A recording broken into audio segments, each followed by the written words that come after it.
Hello viewers, কেমন আছেন সবাই? Welcome to my Somesh cooking and blog. যে যেখান থেকে আমার এই ভিডিওটা দেখতেছেন সবাইকে অনেক অনেক শুভেচ্ছা জানিয়ে আমার এই ভিডিওটি শুরু করতেছি। তো আজকে আমি আপনাদের সাথে একটি রান্না শেয়ার করব, কাঁচা কাটলার তরকারি। তো শুরু করা যাক রান্নায়। এবার আসি মূল রান্নায়। তো এটা হচ্ছে কাঁচা কাঁঠাল, আমাদের বাংলাদেশে। দুবাইয়ে আসলে এগুলো রেয়ার পাওয়া যায় না, অনেক দাম। এটা হচ্ছে 15.63 দেরামস, মানে বাংলাদেশি টাকায় 400 টাকা পড়ছে। আর দুবাই এরকম বাঙালি বাজারে, বাঙালি মার্কেটে এগুলো পাওয়া যায়। তো আমার হাজব্যান্ড নিয়ে আসছে, তো ও আমাকে কেটে দিচ্ছে এগুলা। তো কাটা হয়ে গেছে, এখন আমি এটাকে একটু পানিতে ভিজিয়ে রাখছি। আর কাঁঠাল কাটার সময় তো অনেক আটা লাগে, সেজন্য হাতে তেল, সরিষার তেল বা দায়ের চুরিতে সরিষার তেল লাগিয়ে কাটতে হয়। তো এটাকে আমি চুলা সিদ্ধ করার জন্য বসে নিলাম। একটা বড় প্যানের মধ্যে পানি দিয়ে তারপর কাঁচা কাঁঠাল এবং আলু একটু বয়েল করে নেব, হলুদ আর লবণ দিয়ে দিচ্ছি সিদ্ধ করার জন্য। বেশি করে সিদ্ধ করব না, একটু হাফ বয়েল করব, যাতে বেশি সিদ্ধ না হয় এবং এটা ভেঙে না যায়, সেদিকে খেয়াল রাখতে হবে। একটু হলুদ দিচ্ছি, হলুদ দিলে সুন্দর হয়, কালো হয় না। তো সিদ্ধ হয়ে গেছে, এখন একটা প্যানের মধ্যে তেল দিয়ে এটাকে আমি ফ্রাই করব, কাঁঠাল এবং আলুকে। ওটা পানি জড়িয়ে নিয়েছি, সুন্দর করে ফ্রাই করে নিব লাল করে, হলুদ মরিচ এবং লবণ দিয়ে। সামান্য পরিমাণে হলুদ মরিচ লবণ দেবো, বেশি দেব না। খুব সুন্দর করে এটাকে ভাজবো লাল করে। আর এমনভাবে ভাজবো যাতে এটা পুড়ে না যায়, খুব সুন্দর থাকে। লাল লাল করে ভেজে নিতে হবে। আর বারবার নাড়বো যাতে নিচে না লাগে, পুড়ে না যায়, সেদিকে খেয়াল রাখতে হবে। তো এভাবে বারবার নাড়বো যাতে পুড়ে না যায়, আর সুন্দর করে ভাজবো। তো দেখেন আমার ভাজা হয়ে গেছে অনেক সুন্দর করে। তো আরেকটা প্যানের মধ্যে আমি তেল দিয়ে দিলাম, এটাকে আমি রান্না করব। দিয়ে দিলাম তেজপাতা, তারপর শুকনো মরিচ। তো এটা দিয়ে একটু হালকা করে ভেজে নেব। তেজপাতা শুকনো মরিচগুলোকে হালকা ভেজে নিয়ে তারপর দিয়েছিলাম গোটা গরম মশলা।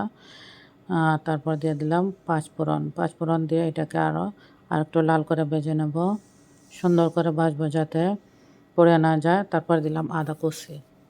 আসলে এটা আমি নিরামিষ করে রান্না করব, কোনো পেঁয়াজ ফোড়ন দেব না, পাঁচফোড়ন দিয়ে রান্না করতেছি। কাঁচামরিচ দিয়ে দিলাম, তারপর দিয়ে দিলাম টমেটো কুচি।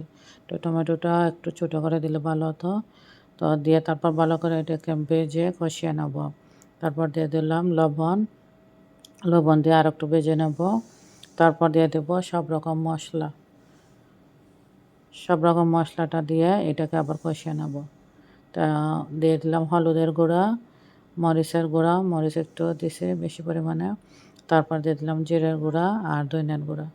দিয়ে মশলাগুলোকে একটু ভেজে নিয়ে তারপর এটাকে কষিয়ে নিব, পানি দিয়ে একটু কষিয়ে নেব। আর মশলাটা বেশি ভাজবো না, সেদিকে খেয়াল রাখবো যাতে পুড়ে না যায়। এখানে দিলাম একটু সামান্য পরিমাণে পানি মশলাটা কষানোর জন্য। মশলাটা সুন্দর করে কষাবো, আর এমনভাবে কষাবো যতক্ষণ পর্যন্ত না তেলটা উপরে চলে আসে। যখন তেলটা উপরে চলে আসবে তখন আমি এটাকে এই সবজিগুলো দিয়ে দেব। তো সুন্দর করে কষিয়ে নেব, মশলাগুলোকে একটু ভালো করে জাল করে নিয়ে তারপর আর একটু নাড়তে থাকবো। এমনভাবে নাড়বো সুন্দর করে না, আর মশলাটা সুন্দর করে কষাবো। তারপর কষানো হয়ে গেলে দিয়ে দেব ভাজা সবজিগুলো, যেগুলো ভেজে রাখছি, কাঁঠাল আর আলুগুলো। সুন্দর করে ভাজবো, এটাকে মশলার সাথে মিশিয়ে নেবো, আর এমনভাবে মিশাবো যাতে মশলাগুলো সবজির ভিতরে ঢুকে যায়। আর বারবার নাড়বো, আর মশলাগুলো যাতে না পড়ে সেদিকে খেয়াল রাখবো। তারপর দিয়ে দিলাম সামান্য পরিমাণে চিনি। আসলে চিনিটা দিলে তরকারি কালারটা খুব সুন্দর হয়, সেজন্য চিনিটা দিই, বেশি দিব না। আপনি যদি না দিতে চান তাহলে স্কিপ করতে পারেন, সেটা আপনার ইচ্ছে। তরকারি কালারটা সুন্দর হয়। তো আমার কষানো হয়ে গেছে, এখন দিয়ে দিব পানি। এখানে আমি গরম জল পানি দিয়েছি, দুই মগ গরম পানি দিছি। তো গরম পানি দিয়ে আবার সবজিটাকে নেড়ে দেবো, মশলার সাথে মিশাবো পানি। আর সবজিগুলো ভালো করে নেড়ে তারপর আবার চুলার জালটা বাড়িয়ে দেবো। চুলার আঁচটা বাড়িয়ে দিয়ে এটাকে জাল হতে দেব। তারপর দিয়ে দিলাম স্বাদ মতো লবণ।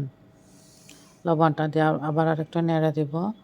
নেড়ে দেওয়ার পর যখন চুলার জালটা পুরো আঁচ বাড়িয়ে তারপর এটাকে ফুটতে দেব।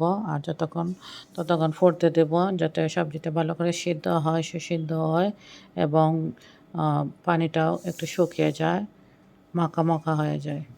আর বেশি করে ঝোলও রাখবো না, এটা মাখা মাখা করে রাখবো। এখন মাখা মাখা হয়ে গেছে, ঝোলটাও শুকিয়ে গেছে, দিয়ে দিচ্ছি গরম মশলার গুঁড়া আর দিয়ে দিচ্ছি 2 চামচ ঘি। দিয়ে আবার সবজিটাকে নেড়ে দেব ভালো করে। গরম মশলার গুঁড়া এবং ঘিটাকে মিশিয়ে নেব সবজির সাথে। তো আসলে আমার রান্নাটা হয়ে গেছে, খুবই সুন্দর হয়েছে তরকারিটা। আর আসলে এই কাঁচা কাঁঠালের তরকারিটা অনেক টেস্টি হয়। এটা মাংসের তরকারিকেই হার মানায়। আর আমার হাজব্যান্ডের খুবই ফেভারিট একটা খাবার তো দেখানো হয়ে গেছে। খুব সুন্দর হয়েছে তরকারিটা। তো যদি ভিডিওটা আপনাদের ভালো লাগে একটু লাইক শেয়ার কমেন্টস করবেন, এবং আমার এই চ্যানেলে যদি আপনারা নতুন হয়ে থাকেন তাহলে আমার চ্যানেলটাকে একটু সাবস্ক্রাইব করে নেবেন। আর সবাই আপনার বন্ধু বান্ধবের সাথে আমার ভিডিওটি শেয়ার করবেন। আর এভাবে আমার পাশে থাকবেন, আমাকে সাপোর্ট করে যাবেন। আর ভিডিওটি কেমন লাগলো অবশ্যই আপনারা কমেন্ট সেকশানে জানাবেন। সবাই ভালো থাকবেন, সাবধানে থাকবেন, আর আমার ভিডিওটি দেখতে থাকবেন। ওকে, সবাই ভালো থাকেন। ওকে, টাটা, বাই। দেখা হবে নেক্সট ভিডিওতে। ততক্ষণ পর্যন্ত ভালো থাকুন।